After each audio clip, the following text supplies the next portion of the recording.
que no somos iguales, dice la gente, que tu vida y mi vida se van a perder, que yo soy un canalla y que tú eres decente, que dos seres distintos no se pueden querer, pero yo ya te quise y no te olvido, y morir en tus brazos es mi ilusión. Yo no entiendo esas cosas de las clases sociales,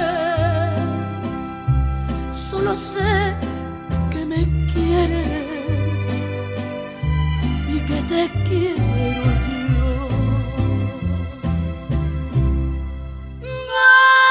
Vámonos donde nadie nos juzgue, donde nadie nos diga que hacemos mal.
Creías que toda la vida te iba a estar aguantando.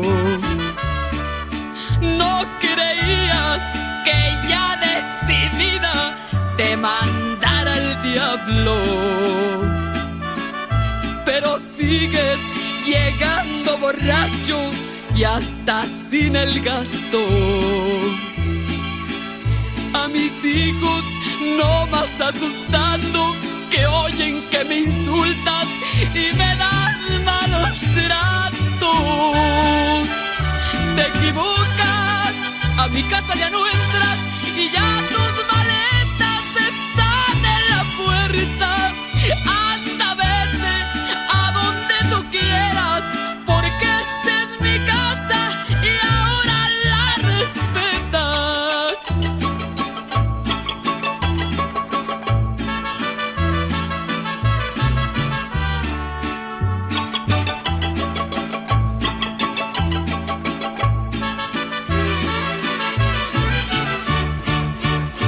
Que Diosito perdone mi ofensa si es que llega pecado. Todo lo hago por una defensa de lo más sagrado. Antes muerta que ver a mis hijos llevar tus ejemplos. Y en las manos de ese crucifijo dejo los papeles de mi casamiento. Te equivocas, a mi casa ya no entras y ya